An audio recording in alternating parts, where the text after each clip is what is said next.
I have used a tool to make these quilled paper jhumkas faster. It is an automatic quilling tool whose link I've provided in the description below.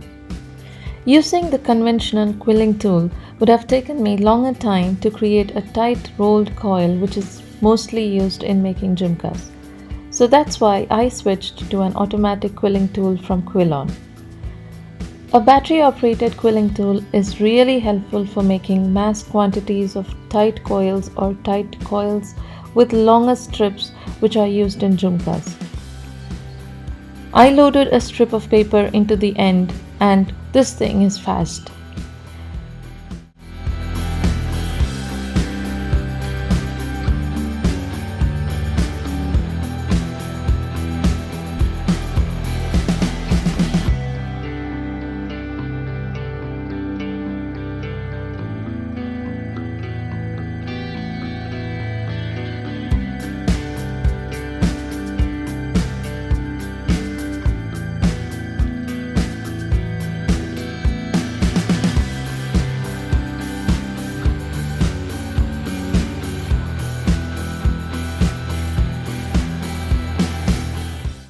So if you have liked this video, don't forget to subscribe to our channel.